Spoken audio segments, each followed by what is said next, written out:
America is not a racist country. Ladies and gentlemen, this story is pretty disturbing, but it is more evidence on why our children should not be in these schools. And you need to be taking care of that education at your house. So, there was a New York teacher this past Tuesday that gave a lesson in cotton picking to black students in the seventh grade, but allowed the white students to opt out. And that is a good point. Why is it that when Black History Month in February comes, white students always had the option of opting out? Some of them were even opting out back when I was in school, but they never ever give black students the option of not learning their history. Their history is mandatory, but they can opt out of black history. That's why technically it doesn't even make sense how they're running around over CRT when they can always opt out. But our children never get the option to opt out of their history. I just find that very interesting and very racist, by the way. So, anyway, let's get to this New York teacher that wanted to give cotton picking lessons to only the black students in class. So, a school official in Rochester, New York, are investigating allegations of a white teacher. Now, they would not identify this teacher, but it is a white male because, they prefer to, you see the his and he's in here. So they would not identify him. So a white teacher told his class of mostly black students to pick seeds out of cotton that he brought into class and handcuffs and to put the handcuffs on. This is what he told just the melanated students in the class to do. Again, the white students got to opt out. And this was during a seventh grade social studies class. So one of the students said, "It made me feel bad to be a black person." Well, that is exactly what his goal was. See, our kids are being psychologically damaged in these schools, and they have been getting away with doing this kind of stuff for decades. A teacher was put on leave. School officials did not identify the teacher. The teachers union president, Adam Urbanski, told WXXIAM that if someone departs from what they should be doing, they should suffer the consequences. But due process has to be allowed first.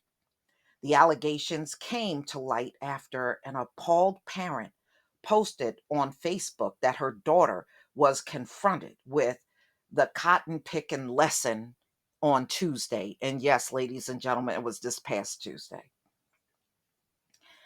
He made a mockery out of slavery. The mother, Precious Tross, told the news outlet, "I don't have a problem with you teaching our kids about slavery and what our ancestors went through and how they had to pick cotton," she said.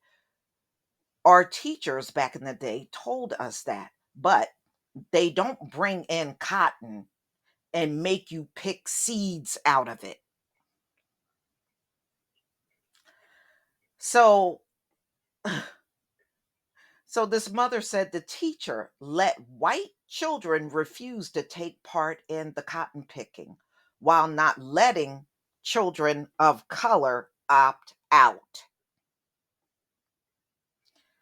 So immediately I was like, "Oh, I'm not doing that." This is what Morris' daughter said. So Janisha Brown, she immediately said she wasn't doing it. And then he was like, do it. It's for a good grade. Okay, so how is it that these students' grade depended on what he was doing, but the white children were completely opt out? So I guess they just got an automatic good grade. Is that what that meant? I don't know. Doesn't say. Wow.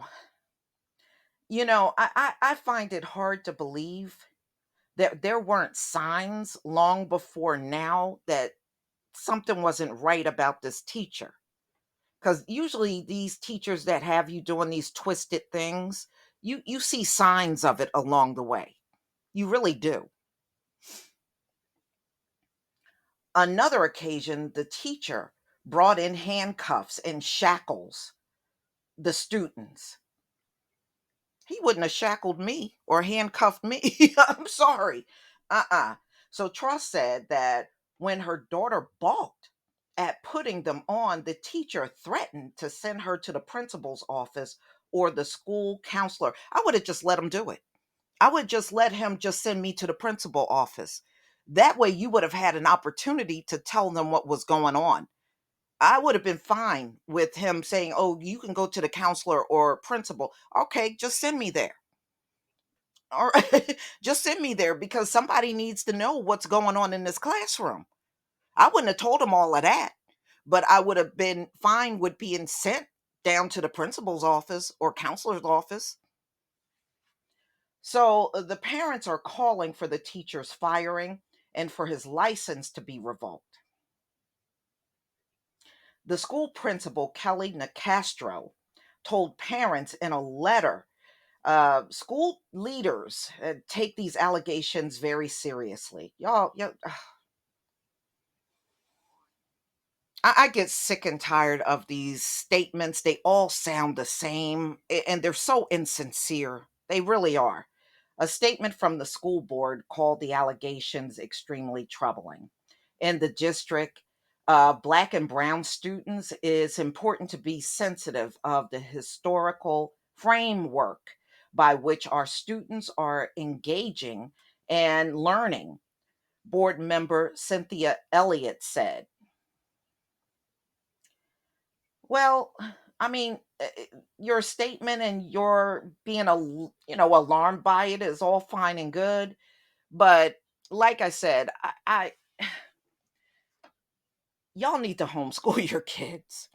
I don't even know why you want your children in these environments. Public school is a nightmare. I mean, I understand people got to work. People got things they need to do in their lives, but if you're not looking for an alternative for your children and these kind of things are happening, then I'm sorry, you can't point the finger at anybody else. You know historically what these folks are like. Nobody should be shocked by now. And these stories, they come up every single year. They come up enough times for you to even know better at this point. But y'all, please tell me what you think about this story. Please leave your comment and subscribe. Don't forget to hit on the notification bell, and I'll see you on the next video. Peace, family.